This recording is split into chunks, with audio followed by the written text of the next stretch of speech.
looking, green flag. Brian Brown gets a good jump on the field as they race off into turn number 1. Oh, car into the wall, yellow coming out, caution is out. Off at turn number 4, we're back underway. Much better start this time for Garrett Williamson as he's got out on a wall. Boy, Aaron Reitzel put the big slider for life, nearly got into Brown. Brown able to get by both of them down the back straightaway. Brian Brown will bring the field around lap number 1. He'll lead him. Garrett Williamson running second now. Boguski making a big charge. Scott Boguski hauled her in at turn number 1 all the way to Pella. Got it a little bit sideways, kept it going. Down the back straightaway now, he and Reitzel battling for the 3rd spot. Linton Jeffrey 8th, Davey Heskin 9th, and Buddy Kofoid is 10th. Back up front, Brian Brown will bring him around, showing the way to Casey's car number 21. Garrett Williamson still running second. Dennis Moore Jr. turning the wrenches on that car.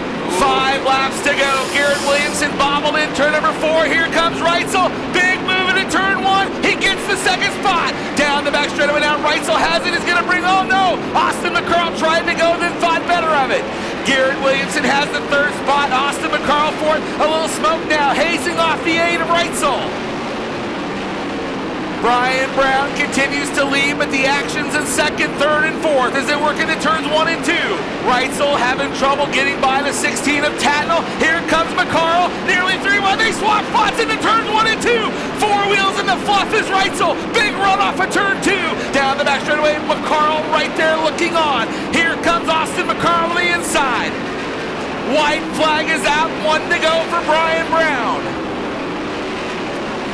Austin McCarl now up into the runner-up spot. Reitzel still right there challenging Garrett Williamson in the 4th position. But through 3 and 4 for the final time. He came into the night 3rd in points. Tonight he'll lead the winner of the 3M night at Knoxville. It's Brian Brown. Kind of just struggled all night long, honestly. This is a different car than we had here all year long. And this is the car that I won the Outlaw Show with last year. Then I crashed at the Capitani Classic.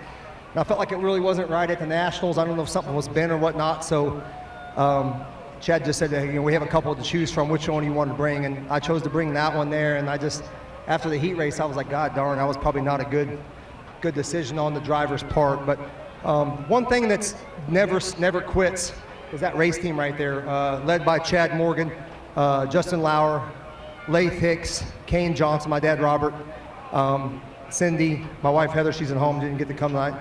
But they just don't give up, and it may not be perfect qualifying, may not be perfect in the heat, but if you give those guys enough opportunities at it, they'll make me look good.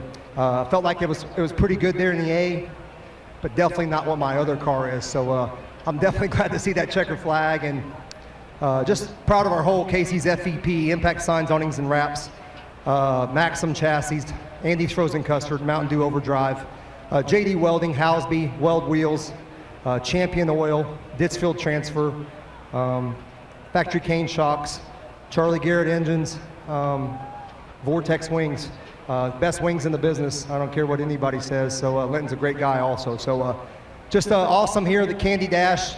Something that's real cool to be down there with those kids and see how excited they were. It's something that Angela with Casey's came up with 4 or 5 years ago, and it's one of my funnest nights of the year to get down there. And some of those kids don't get to come down afterwards. So to be able to hang out with those guys was pretty awesome. Great crowd. Enjoyed being back. I missed being here last week, but we'll be here the rest of the time. And like I said, just a good overall night after the heat, and looking forward to getting going here next week. Tony, let me know, you're 47 wins away from Dane Lazowski. You might catch him quicker than we thought you would. What does that speak to for how good you've been at this racetrack and that you could end up being one of the best that's ever driven? Yeah, Danny, I'll never be as good as him. I don't feel like he's what he did was pretty phenomenal.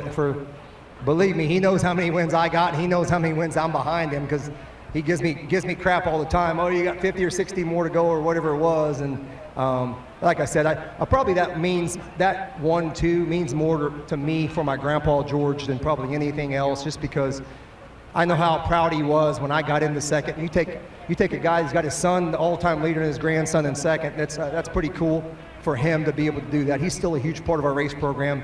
Dirt Vision spoiled him, what he doesn't want to drive up here. But in general, yeah, he's still a huge part of it. And like I said, just proud of all of our partners. I think I got to mention, I got in trouble the other week. Waldinger, Fultz Excavating, Hawk Hunting. Also, every time I leave here, I always say, gosh, too bad I wouldn't have said that. I want to thank the Duncan family. They've had phenomenal tracks all year long, and if they give us tracks like that for the Knoxville Nationals, it's going to be one whale of a show. And also, I'd like to thank 3M, everybody from 3M. You guys have been a huge part of our racing here at Knoxville Raceway for a long time, and we appreciate it, and we appreciate those bags. That comes in handy when wrapping Christmas presents.